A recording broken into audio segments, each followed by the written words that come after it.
I'd just like to start with just reading a couple of verses from Psalm 40, where it really speaks to me, and I share mainly when I'm sharing my testimony. I waited patiently for the Lord, and he inclined to me and heard my cry.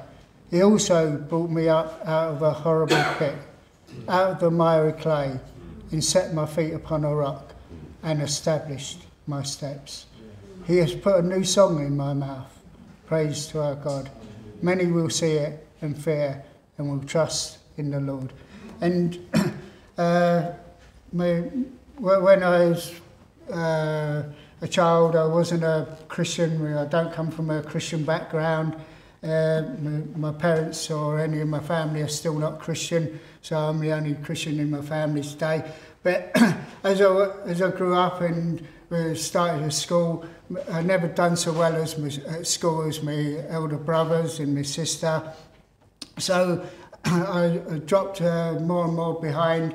So my elder brother, in fact, became a police officer, and I wasn't doing so well at school. So my parents made me stay on at school, and that's when I started getting involved in the wrong people, because I didn't really want to be in school. So I started messing about and ended up, I got expelled from school for stealing dinner tickets and beating up prefects, and my older brother used to be a prefect.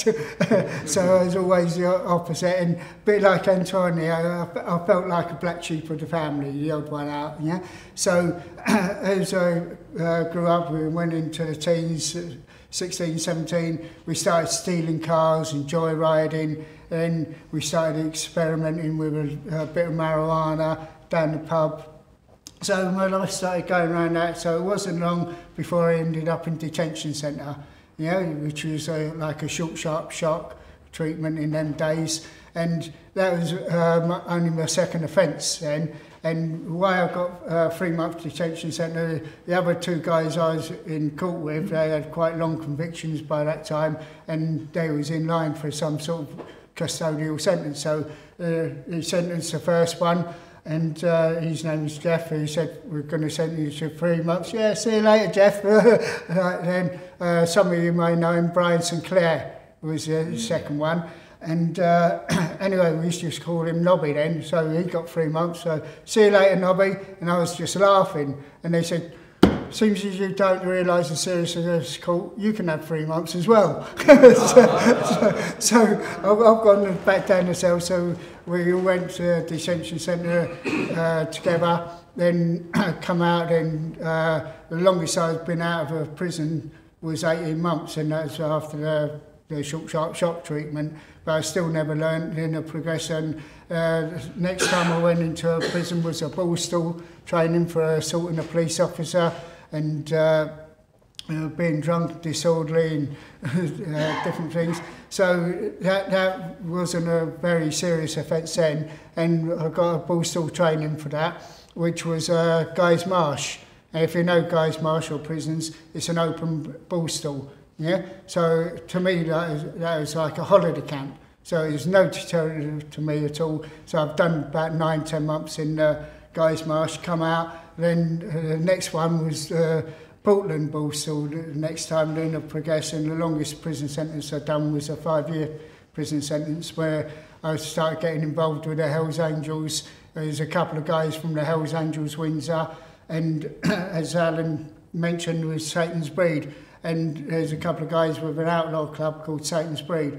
Anyway, it was Satan's Breed that I joined when I come out, and all through the prison sentence I was revolving around, smuggling drugs into prison, getting in trouble in prison, and ended up in Dartmoor and Belmarsh, different prisons up and down the country over a 10-year period. So my life was totally in and out of prison. And like again, like Antonio, I wasn't out 1 year before I'd be back into prison with another sentence, and it was just carrying on like that. And anyway, so to cut a long story short now, by the time I was in and out of prison all the time, I come out one day, and then every time you're starting again when you come out, and in the end I was left with nothing. And I was selling the big issue around the streets of London. So I was up by Victoria Coach Station, and I was selling the Big Issue. And the last time I was in in the prison, I started getting interested in the church, because I'd been put in a cell with 3 other guys, and they was all born again Christian. One was backslidden when he got arrested, and another one found the Lord while he was inside, and he was delivered off heroin and cocaine and everything like that. So anyway, so to please them in the cell, I used to start going along to the church a little bit, you know, so I'd tag along on the Sunday and, you know, keep the peace in the cell. And one of them said to me, why don't you come to the Wednesday meeting? We have a pastor come in from the outside. Yeah, so okay, and you get tea and a coffee there. So well, that's all right. That's worth getting out of the cell for then. So anyway, so I used to go along to the meeting, and the pastor there is sharing on Ephesians 10, 6:10 in the armour of God. And he's looked at me and he said, why would you want an armour? So I said, well, the only reason I'd want an armour is going into a fight. Yeah? So he said, that's exactly right. He says, but we don't wrestle against flesh and blood, but we wrestle against the principalities and the rulers of this, the wickedness of this world. So that put a whole new perspective on the gospel and the Bible to me, because to me, from that point, was, you know, it's just a religious book. Yeah, you go along, and I went to Sunday school, but it wasn't for any religious reason, just to get the 3 boys had to go to the Sunday school, because it's the next road along, and it gets us out of the way. And my sister wasn't allowed to go because she had to help my mum prepare the dinner, so we was just put out of the way as a convenience, really, in anything spiritual or to go to church. So anyway, so I said, well, you know, the only reason I want an armour is to go into a fight. So he put the spiritual meaning of that, you know, so it put a whole new perspective on the gospel and on the Bible for me. So I was getting curious then, and every time I'd go back to the cell, I'd say to the guy, what does this mean in the Bible? What's the spiritual meaning of that? And he was trying to explain it to me. Anyway, it was only about 8 weeks before my discharge date was due, and when they call you down for your interview, your final one, he looked at me and said, we noticed you've been going to a church a lot. Yeah, which was really unusual for me, because after 10 years all in and out of prison, or 10 years of my life spent in prison really, then yeah, I'd never been to church. So anyway, he said, would you say you're born again? So I looked at him, I laughed, I said, no. Yeah. So anyway, I got out, and that's when I was at the lowest point of my life, and I was down Victoria Coach Station selling the Big Issue. And a woman from the church had come past me and said, how do you stand with God? And I used to have a little catchphrase like, you know, Big Issue 70p, if not a smile would do for me, because everyone's so busy in London, nobody smiles, you know. So you just try to get someone to smile, and then I used to sell some of the issues. So anyway, at that time, you know, the money I was getting off the Big Issue, I was going and buying the drugs. And I brought a Bible out. One of the Christian women come into the prison used to brought me a Bible in, so that was my first Bible. I brought it out of the prison with me, but it's still in my bag. I'd never really read it. It was just back into a life of crime and drugs and drink, really. So anyway, after she's witnessed to me really on the street, she said, do you want to say a prayer and come for a coffee? So I thought, well, why not? There's no harm in a prayer, and it's a free cup of coffee anyway. So anyway, we went up. It used to be called the Well Cafe, you know, just by Victoria Station, and she took us up there, brought us coffee. So she says, oh, you know, over a conversation, she says, do you realise you're a sinner? So I just laughed. I said, I've got enough sin, I could fill a book. So, and we did in the end. So she said, oh, do you want to say a prayer? And it's called the Sinner's Prayer. And, you know, so it led us through the Sinner's Prayer. So there's no big lightning flash or anything like that at first, you know, big revelation. So she's given me her address and where she stays with her husband, and it wasn't far, it's just down Pimlico. So anyway, the next Saturday I've gone out, and I used to go down to Dartford on a Saturday. You sold a big issue down there, and you do quite well. And my co-D at that time was on the Isle of Wight, and so I took like nearly twice as much money as I normally take as in the big issues. And anyway, so I thought, oh, that's all right, I've got enough for some drugs for me, you know, some hash we used to smoke, or marijuana, and then smuggle some in to my mate in the prison.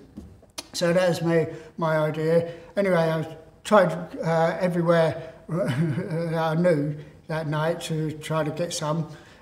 Anyway, everywhere I knew, either they rung up with an excuse, or some say they'd come over and no one turned up. It was like the Lord had closed the door. You know, it was like going into a pub and not being able to buy a pint of beer. You know, I couldn't get hold of so much as one joint, yeah? So, anyway, Sunday morning I rung one or two people, still nothing, so I thought, I don't know, I might as well go along and see what this church is like. So I rang this woman, Jenny her name was, and anyway I said, oh, where's this church? I think I'll go along. Oh, that's okay, we'll come and pick you up. Where are you? Me and my husband. So they picked us up and they took us to the church. I'm still with the church now, 15 years later. so anyway, they took us along to the church service, and it was during the worship, tears just started to trickle down my face, and I just felt a peace come into my heart then, yeah. And at the end of the service, Jenny's given me a tape. I don't know if you've heard the testimony of Ian McCormack, got stung by forward. Yeah. Well, that's the first testimony. She's given me that testimony on an audio tape, yeah. So I've gone back to the bedsit where I am at that time, and I put it on, I put the headphones on, and I'm listening to it, it's like I was somewhere else, yeah? And as the tape clicked off, yeah, it's like I come back into the world, and I realised I've been in church all day and everything. I hadn't even had a cigarette all day, let alone a joint or anything else, yeah? So anyway, I rolled up a roll-up, and I took 2 puffs, and I was nearly sick, you know, physically sick. Yeah, and I tried to give up smoking a few times in my life, and it lasts a month, and you go back smoking again. And I thought, no, that's got to go. I've just thrown it down the chute. And then over the next 3 days, yeah, I was throwing out the hash pipes, I was throwing out bongs and everything else that was with drugs. And I'd go up to the church office, I'd pray with Pastor Mike, who's my pastor even now. And then I'd go out and I'd sell the big issue and then come back. And that was my life then. And then I used to start joining with the street outreach and going out. Then I'd share a little bit of my testimony, and that's how my testimony built up. You know, I'd share just what the Lord had done then. You know what I mean? I know nothing but Christ and Christ crucified is what I used to share on the microphone on the street, you know, within, you know, a couple of months after being saved. And then I went on a mission trip we was going to go to Albania, but we got to Italy because they didn't have the visas to go over, and there's from Ghana and that here, so they needed visas and didn't realise. But pastor in there opened his house and slept 5 of us in there, and you know, that's when I really saw God moving, yeah. And then we was able to witness into the army camp there. We spoke English as well, you know, so we was able to witness down there. Then from there I went to, like Alan shared, we went to India on another mission trip, and I prayed for a guy, and his hand was just withered, like the withered hand. And as I prayed, then his hand just opened, yeah? And, you know, their faith in there, you know, they just have the faith and the belief, you know? And so many testimonies we have of the power of God and what he's done. And then after I'd been saved a number of years, then my pastor come up to me one day, he said, I feel that the Lord wants you to go to prison. I said, no. I've had enough of that. So he said, no, I think we should pray. Then he started praying, so then I prayed. And anyway, he used to run an Alpha course in Brixton Prison. And the Lord opened the door for me to go back into a Brixton prison, although what I got 5 years for was kidnap, false imprisonment and firearms charges. I had all some bad things on my record, like firearms and that, and yet the Lord opened the door to go back into Brixton prison. I was going there, and Burton was running the Alpha course in there as well, and he put up with me going in there, and Chris. So anyway, then I go in there and help out with the Alpha course in there, and so that was okay. And I went in there for a number of years, sharing and with the Alpha people, and give out a number of books in there. And then the day came what I thought would never happen, and they told me they don't want me to come into prison. They kicked me out of the prison. I never thought I'd see the day where they say we don't want you to come to prison. What actually happened is they changed the security in Brixton prison. In the prison system, things are forever changing, and they changed the head of security, and they said, well, the prison system's not having ex-offenders in anymore. Yeah, so for that reason, I wasn't able to go back in there. But the Lord keeps you busy as well. So I'm like Alan said, I'm a home group leader within the church, a deacon in the church. So I'm busy within the church, and my wife is from the Philippines. I got married in the Philippines. I went on a mission to the Philippines. That's where I first met my wife. We went out there a couple of times after and got married out there. And my wife actually can't be here tonight. She was on a leadership training in the church as well. So she's doing the leadership training, although she was a Christian when she came from the Philippines and leading a small group there. So that, in a nutshell, is my testimony. But as I say, you're welcome to a free copy of the book and get the full story and see what God is doing, and will continue to in my life, and I trust in your lives also.